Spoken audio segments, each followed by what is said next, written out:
Pues bienvenidos y bienvenidas al Foro de la Caixa de la Feria del Libro en su 85 edición. Hoy es la primera vez que transmitimos en directo el programa que desde la librería Pérgamo se llama La Trastienda, en donde tenemos la suerte de entrevistar escritores y escritoras de gran calibre, admirados y queridos, como la que me acompaña el día de hoy, mi queridísima Mariana Travasio, que por favor recibámosla con un aplauso totote. A ustedes. Gracias, María querida. Qué placer, gracias. Hola. Bueno, yo soy María Treviño, que soy parte del equipo de la librería Pérgamo. Y nada, querida, muchísimas gracias por prestarte a la entrevista, por estar acá compartiendo con nosotros, que con Mariana ya teníamos, hace 3 años nos conocimos en la tienda en una presentación magnífica después de que tus libros, como si existiese el perdón y Quebrada, fueran los más vendidos con diferencia en una locura que tuvimos en la librería Pérgamo. Y haciéndole la promo a tus cuentos de Me Verás Caer, pues tuvimos un encuentro Así maravilloso, fue. ¿no? Gracias por el convite, María de mi corazón, y gracias a cada uno y cada una por acompañarnos hoy. Gracias. Pues bueno, aquí hay mucha gente que te conoce, veo caras conocidas y me hace muchísima ilusión, pero para la gente que todavía no te conoce, me gustaría que habláramos, bueno, que nos contaras un poco más bien en una forma resumida cómo hemos llegado hasta como si hiciese el perdón, hasta Quebrada. ¿Cuál ha sido ese proceso en el que de pronto te encuentras escribiendo estos libros y luego los cuentos? No tengo la menor idea. Nunca lo supe. Sabía que me ibas a decir algo así, además, lo Jamás. sabía, lo sabía. Claro. Bueno, te sentás en una silla más o menos cómoda.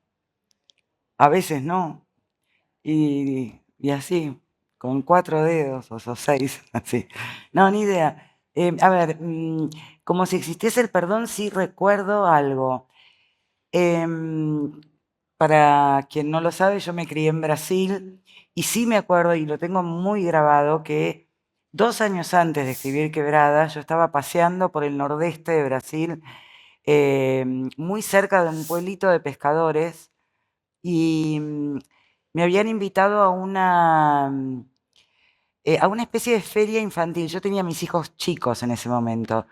Y una feria de estos de parque de diversiones itinerantes que van de un pueblo al otro. Entonces, ponele que ese sábado a la noche pasaban por ese pueblo. Y yo fui. Y como me pasa siempre en todas partes, me perdí. Entonces, en vez de acabar en el centro de la plaza donde estaba el parque de diversiones, terminé caminando por una calle aledaña donde había unos señores con unas túnicas blancas que cantaban unas canciones increíbles, con unas voces de un recogimiento, unas voces de ensueño. Y entonces esta música me hizo detenerme en la puerta de algo que parecía un templo pagano.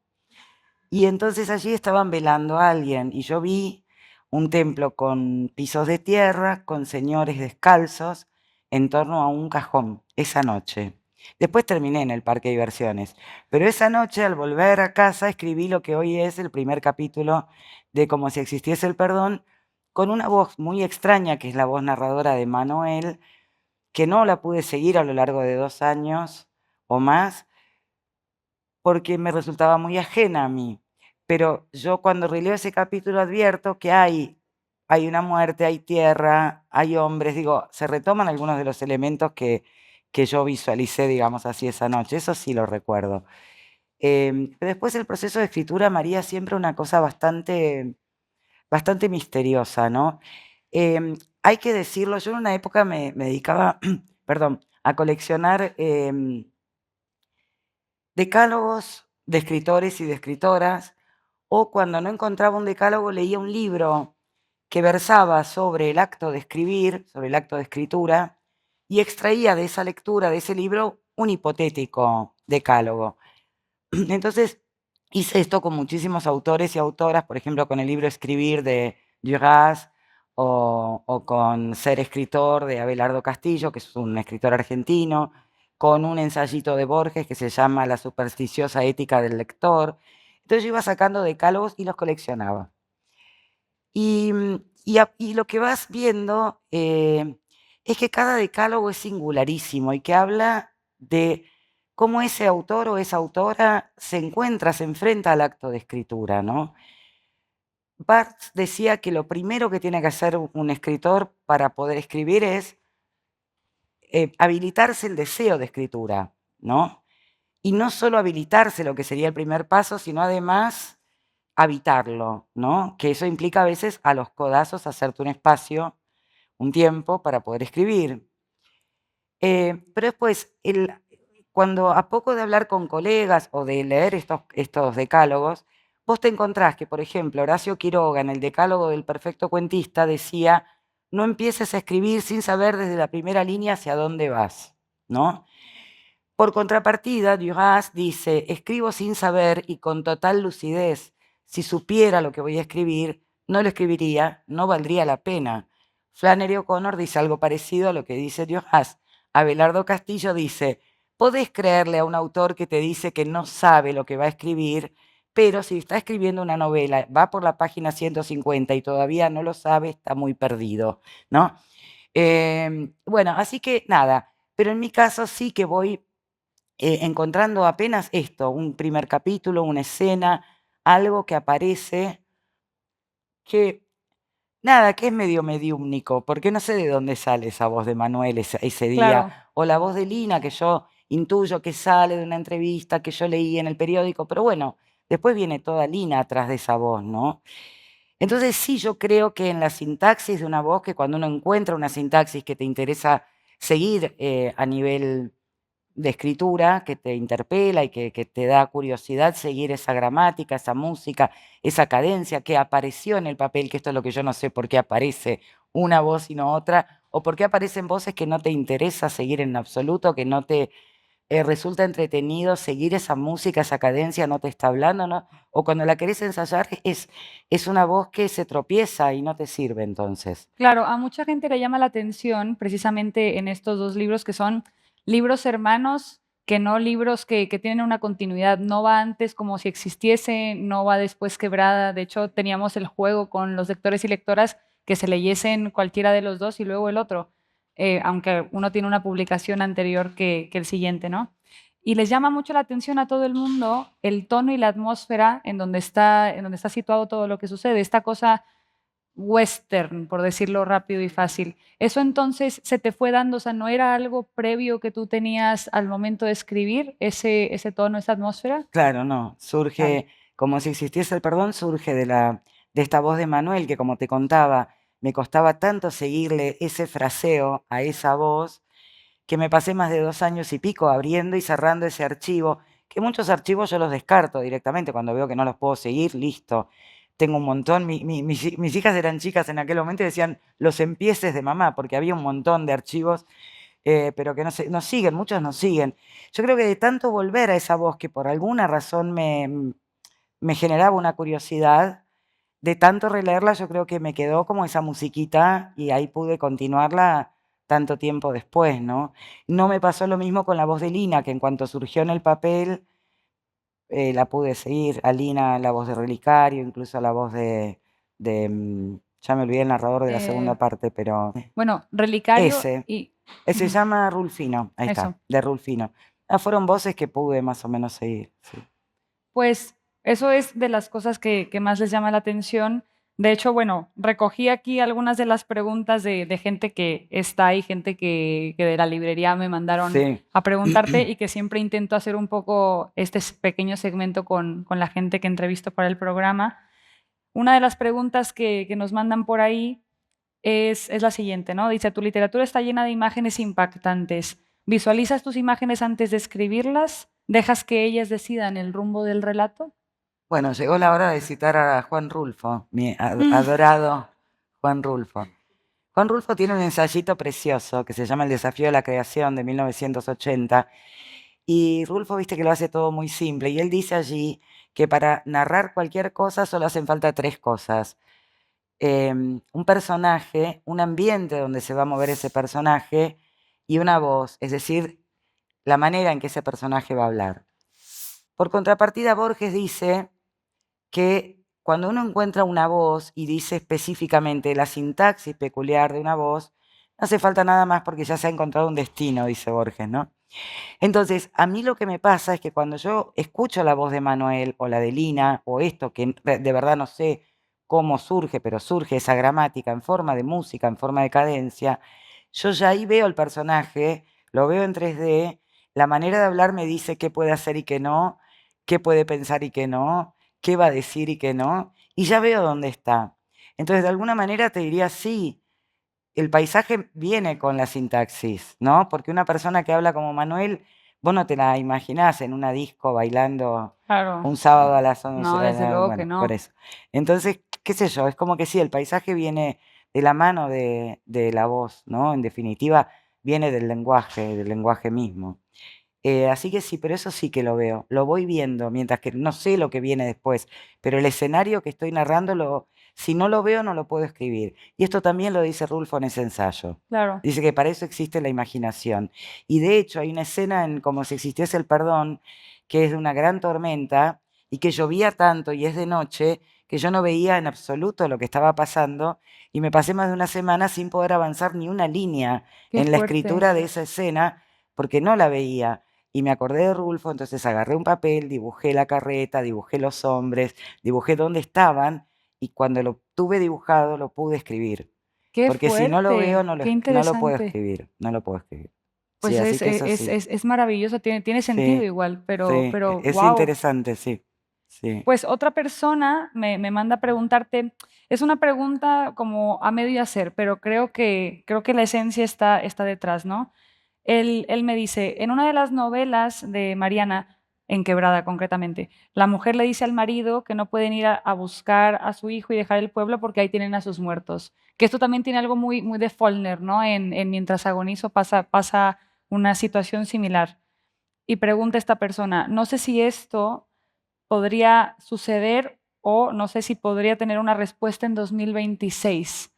Entonces, yo creo que lo que quiere, mezclando esta idea de realidad y ficción, que esto que les pasa a los personajes y que se llevan a cuestas a sus muertos, que él no sabe si esto podría suceder en el siglo en el que vivimos, Ah, como con cómo se mueve el mundo ahora. ¿Y qué pensabas tú de eso? ah, que hay que viajar. Sí, Bueno, sí. bueno, pues ya lo verá, por lo menos por ahí. Em, Más allá de las dos novelas, vinieron luego los cuentos, ¿no? De Me verás caer, que son 5 cuentos que a mí me impactaron mucho y me impactan ahora todavía más por lo que te voy a contar y de ahí suelto la pregunta. No solo porque hay 5 protagonistas mujeres, Sí, es un estilo totalmente distinto de escritura de lo que venías trabajando, que eso me parece fantástico, ¿no? No ceñirse precisamente a una sola cosa. Y son 5 mujeres en actos totalmente cotidianos que en ocasiones se ven rebasadas por esa misma cotidianidad o por confiar en una serie de acciones que no siempre salen bien. Hablaba con Dalia de la Cerda, esta escritora mexicana que me sí. encanta, que ahora mismo se está viviendo, afortunadamente, y es interesantísimo, este como segundo boom latinoamericano liderado por mujeres. No solo eso, sino mujeres escribiendo sobre mujeres. Y, y eso que tú hiciste, Me verás caer, lo veo en los cuentos de Sofía Balbuena en personaje secundario, lo veo en Miembro Fantasma de Fernanda Trías, y te quería preguntar un poco por el proceso de escritura y la elaboración de esos cuentos, porque me parece brutal y que además es una línea que ahora está totalmente en boga en la literatura. Yo cuando me interesa especialmente la pregunta por lo siguiente. Yo siempre tuve cierta conciencia de que los procesos materiales de producción de un texto intervienen en el texto, ¿no? Pero incluso todo, es decir, hasta lo que estás escuchando, la posición, el cuerpo, como uno cree que es una actividad pura y exclusivamente intelectual, digámoslo así, ¿no? Pero te produce también dolor de espalda, decía Abelardo Castillo, eso no es mío, pero digo, es verdad que hay un cuerpo que escribe, ¿verdad? Entonces, yo terminé tal vez de tomar plena conciencia de qué tanto no solo las condiciones materiales de producción del texto en cuanto al entorno, sino también en cuanto al cuerpo, intervienen en lo que se escribe. Cuando escribí Me verás caer, que la anécdota que creo que la conocen más de uno de acá, pero bueno, cuando escribí Quebrada me rompí una pierna, me operaron y terminé en una cama 6 meses. Y en ese periodo escribo Me verás caer, que por supuesto después de escribir Me verás caer me quiebro el pie, ¿no? Me caigo y me quiebro el pie.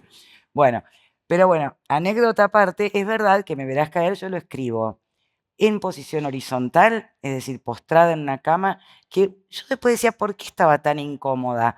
Claro, porque una cama normal suele tener un respaldo y vos te podés sentar.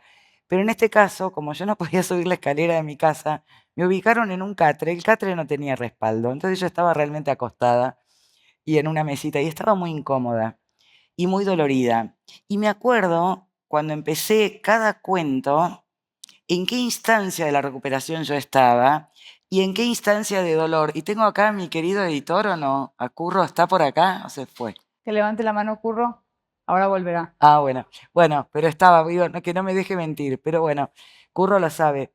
Cuando escribí el último cuento, que es endiablada, la puntuación es una locura, es una absoluta locura. Me acuerdo las horas que estábamos con los correctores, porque claro, es cualquier cosa esa, la puntuación de ese cuento, pero de alguna forma la respiración de ese texto se sostiene porque la puntuación es un delirio.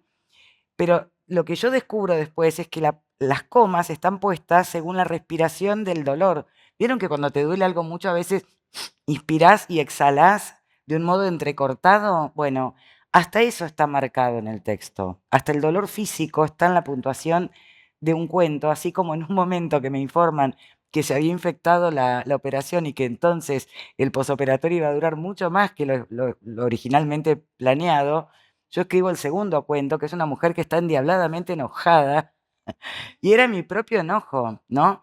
Entonces fíjense cómo las emociones, los dolores físicos, aunque estés en una ficción, aunque estés escribiendo un cuento que nada que ver con lo que a vos te está pasando en ese momento, pero como de una forma u otra, o a través de la afectación de un personaje, o a través de la puntuación de un texto, emergen, aparecen, ¿no? Y de la misma manera, y retomando ahora sí tu pregunta, claro, yo era en ese momento una mujer rota. Yo venía escribiendo una novela que transcurría en la selva y yo estaba en la selva a los machetazos limpios. Pero postrada en una cama era inverosímil para mí misma estar en una selva con un machete en la mano, ni yo me lo creía. Entonces tuve que detener esa novela y lo que pude producir de esa manera, en ese momento vital, fueron 5 cuentos que se terminan hilvanando, pero que de alguna forma son todos mujeres, podríamos decir en puntos de inflexión en su vida, en momentos de quiebre de sus vidas, mujeres en algún punto rotas. Entonces, claro que sí, fíjate cómo interviene incluso tal vez en lo que se está dejando narrar, en cómo se está narrando, en cómo se está puntuando e incluso en una emoción que le transmitís a un personaje, ¿no? Claro. De modo que ese libro a mí me sirvió mucho porque fue como la posibilidad de entender, quizás de una manera que no me hubiera gustado, pero bueno, cabalmente, qué tanto interviene siempre eso, la materialidad de la producción de un texto en el texto, que después lo rastreo para atrás y lo puedo ver en textos anteriores como lo puedo detectar ahora. Pero ese es el libro que a mí me marca con qué, a veces con qué linealidad, con qué literalidad se interviene, ¿no? O esto Y interviene en el texto, claro. ¿no? ¿Y qué tal esa diferencia para ti entre escribir novela y escribir cuento? Em, el cuento, ¿sabes qué me pasa, María? Es como algo urgente. La novela es otro, es habitar un mundo de alguna forma, ¿no? Estás como más tiempo, sería como, no sé, noviar una noche con un muchacho o casarte con alguien, digamos que es una cosa así. Uno es más urgente y el otro no, ¿no? En otro estás construyendo un vínculo con lo que va pasando y por fuerza te detiene más. Yo creo que no hay otra, digamos, que no hay en mi caso otra diferencia que esa, porque tampoco es que escribo novelas por ahí más de personaje, donde se ahonde tanto, ¿no? Estas novelas más, bueno, que son preciosas muchas veces, pero más decimonónicas de pintar un personaje esto es más como un cuentito largo, pero sí que me demanda más tiempo. Y Claro, pero entonces también porque lo habito. me parece que en tu escritura, más allá de la trama, hay algo muy importante, que es que la escritura es la protagonista del relato. O sea, se nota en este fraseo corto o lo que le pasa a Blancanieves en el cuento de la pobre de Blancanieves, que la traes a otra realidad o a cualquier realidad en todo caso. y más allá de ella es la escritura en la que te fijas y te sorprende, ¿no? Cómo cambia, cómo cae. Entonces eso a mí me impacta mucho de tu Sí. forma de escribir y te preguntaba lo de la novela y el cuento por si coincidías en esto que decía Julio Cortázar de que la novela ganaba por puntos y el cuento ganaba Por por nocaut, KO. sí. Ajá. Sí, a ver, yo creo que lo del cuento por nocaut que dice Cortázar es muy aplicable o bastante aplicable a los cuentos del estilo Quiroga, por decir algo. Al cuento tradicional, al cuento que tiene un remate, que de alguna forma, o que tiene una revelación al final, que es un tipo de estructura que está bien, se puede, digamos, podríamos extenderlo, pero viste que hay otros relatos. Me acuerdo en este momento se me viene Lydia Davis con un cuento precioso, muy, muy cortito, que se me va ahora el nombre, el título del cuento, pero que el cuento es una especie de si hubiera hecho, si en vez de casarme a los 18, si en vez de casarme una vez me hubiera casado dos, si me hubiera casado tres, y todo el sí, toda esta hipotética narración que hace es para contar un detalle que narra al final del cuento, que es que si ella hubiese sabido cómo era enterrar a su madre, entonces ella no habría permitido que la señora en la cama de hospital de al lado estuviera escuchando una radio y molestando el momento en el que no, o algo así, pero era como algo muy, muy entrañable y es un cuento hiper breve que te serán 2 páginas donde va contando como en hipotético su vida, digamos, como si pudiera ir modificándola, pero todo el remate de ese cuento es en realidad lo que por lo menos como cada lector completa, ¿no? Pero mi lectura de ese cuento es que ella estaba muy dolorida por no haber estado a la altura de actuar de un determinado modo frente a algo tan determinante y tan definitivo como la muerte de un ser querido, ¿verdad? Em, y bueno, qué sé yo, a mí ese tipo de cuentos también me gana por nocaut. Yo creo que se podría aplicar, ¿no? Em, Eso, se podría tal vez aplicar. Pero quiero decir, no sé si entiendo que cuando hablamos de un cuento más tradicional, más con remate, más cerrado, bueno, ahí tal vez lo que decía Quiroga de los hilos es que no se te puede escapar nada, ¿no?